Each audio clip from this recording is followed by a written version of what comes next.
Hi, my name is Joseph Avalar, and in this video I'm going to demonstrate how to diagnose a car with an obd2 scanner. I don't have my obd2 scanner on me, unfortunately. Um, Now, let's say, for instance, you've paid all your bills and you don't have much money left, and you're driving one day and all of a sudden check engine light pops up. It starts flashing. So what you're going to do is get yourself an obd2 scanner. Need to locate the obd2 scanner port, which is usually located under the dash. You're going to plug it in. Once you plug it in, it'll pop up. It'll start scanning the car, and it'll pop up for the code that's wrong. No, so for example, let's say it has an O2 sensor. It's having an O2 sensor code. Usually that's what happens when the check engine light flashes. Once you locate what O2 sensor it is, it's going to say bank 1 or bank 2, which is usually, there's an upstream and a downstream. Upstream is usually up towards the exhaust manifold, and then downstream is going to be, depending on how many it has, the next one's going to be up right before the catalytic converter or right behind the catalytic converter. Now after that, once you figured out it's the O2 sensor, then you go to your local auto parts store, give them year, make, and model. They will help you find one. And then once you're ready to install the obd2 sensor, since there's a pigtail on it, you got to get special sockets so you can slide over the obd2 sensor.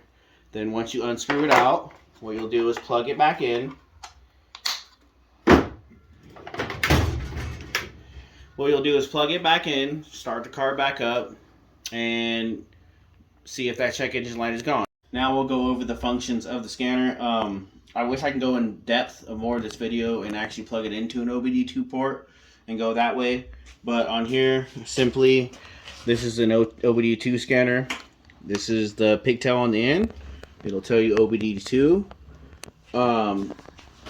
Down here, usually once you plug it in, down under the dashboard where you find the port, you'll go on there, the screen will pop up. It'll tell you a list of options of what you want to do. Sometimes you can enter the make and model manually if it doesn't automatically connect to the computer itself. Usually it'll go right in and know what car it is. So you'll go on there, it'll say start scanning, you'll scan it. Once the code pops up, it'll give you a list of the codes. And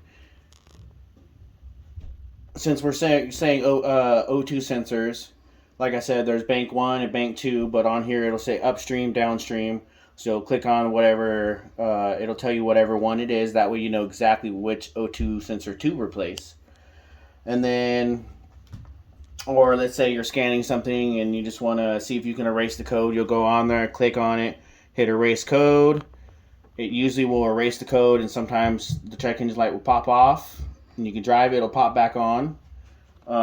Most of the time, you can't just clear codes away. They're not just going to go away. You have to find the problem and replace it. There's different menu functions on here. You can do an evap test, obd2 test. You can do service reset. There's a few other things on here. I don't remember exactly at the moment. But obd2 scanners are a very good thing to have. Not everybody can afford one, but there are affordable options out there for you. That way you can always keep up on your car, and when that check engine light comes on and you've already spent all your money on bills and everything else, next payday comes around, you can get your car going. Other than that, that is how a short video of how to use an obd2 sensor.